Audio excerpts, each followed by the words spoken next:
Ho, ho, ho, ho! Merry Christmas! Hi, mga kadaldal! Di mo kinaya, katapusan pa lang ng August, may pa-Christmas tree na!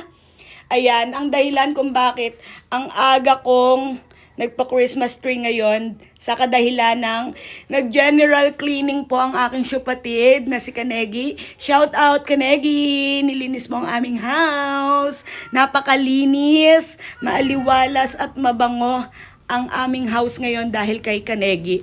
Ayan, napakaganda ng aking cortina. Nabili ko lang yan sa TikTok for only 99 pesos. Nag-promote pa, diba? Tapos eto, bedsheet talaga yan. Hindi na ako bumili ng cover ng sopa kasi namamahalan ako. So, ayan, yan na lang. Kasi pang Christmas lang naman. At meron talaga akong sapin para dito kaya di na ako bumili. So, ayan, napakalinis ng house. Idadaldal ko sa inyo kung bakit every year, September 1, nagtatayo na ako ng Christmas tree. Sa kadahilan ng, ay, ang gulo ng pusa. Sa kadahilanan po mga kadaldal na nasanay ako. Bata pa lang ako, halos lahat ng mga bahay ng mga tiyahing ko na tiniran ko ay may Christmas tree. May tiyahing ako na 4 o 5 ang Christmas tree sa bahay, di ba? Di mo kinaya. As in, malalaki pa dyan. Hindi ganyang kako-cute. Tapos, meron akong tiyaheng na second floor na bahay. Sobrang taas ng Christmas tree. Abot na sa tuktok ng second floor niya ang Christmas tree. Nakatayo yun January hanggang December na. Saput-saputin na doon, alikabukin na doon. Talagang ang ganda ng buong bahay. Puro Christmas decor. Tapos meron naman akong tiyahing na mayaman. Ang laki ng Christmas tree. Tapos ang ganda-ganda, napaka-class. Lahat na yata ng klase ng Christmas tree nakita ko nung lumalaki ko. Tapos nung nag-work na ako sa Manila, bumili ko ganyan lang kaliit. As in, super liit lang. Tapos nilagay ko lang sa kwarto ko. Gusto ko talaga yung vibes ng may Christmas tree. Tapos nung umuwi na ako dito, eto, nabili ko to mga 7 years ago or 6 years ago. 75 pesos. As in, super. Tapos eto lang siya una. Christmas tree lang. Walang mga palawit, walang ano. The following year, bumili ko ng balls. Inuna ko yung balls na yan. Madami yan, hindi kawalaan na ng iba. Sumunod na taon, etong si Santa Claus. Madami din yan. 3 na lang sila ngayon. Tapos sumunod, eto.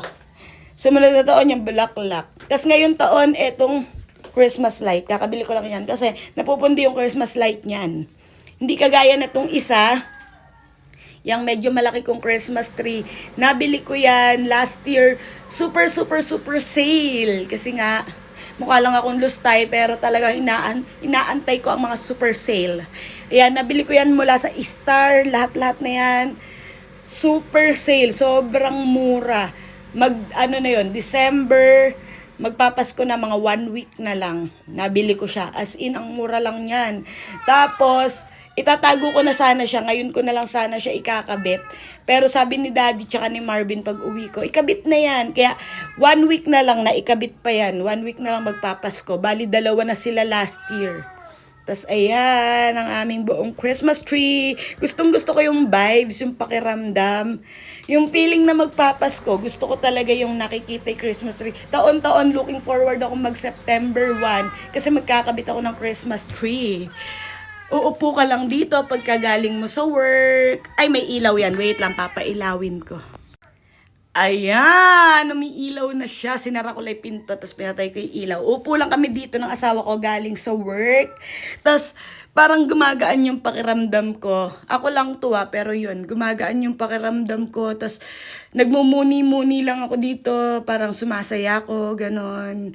Gusto ko talaga yung may Christmas tree. Yun lang yun. Ayan, buksan na natin ang ilaw kasi may pusang iyak ng iyak. Kakakain mo lang Ito kasi ang kwento ng pusa na to. Pagkakabit ng Christmas tree, nakakawala yan, di yan nakakulong.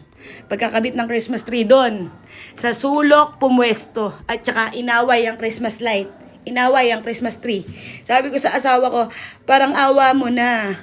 Ikulong mo si Max. Ayan, nakakulong. Pero pag andito si Marvin, pinapawalan siya. Max! Max! Pinapawalan siya ni Marvin, tapos binabantayan lang para wag siya pumunta ron sa Christmas tree kasi magagalit ako. Ayan lang mga kadaldal ang kwentong Christmas tree ko. Alangan namang si Jose Marichan lang ang lumabas ng September 1. Ilabas niyo na rin po ang inyong mga Christmas tree nakatago sa baol. Whenever... Ay, testing lang. Gusto ko kayong kantahan kaya sa baka maasar kayo. Whenever I see girls and boys selling... Tama na. Gagayak na ako at papasok na ako sa work. Ayan, super aga. Pero September 1 ko pa tong ipopost. Huwag kayong ano dyan. Bye, mga kadaldal!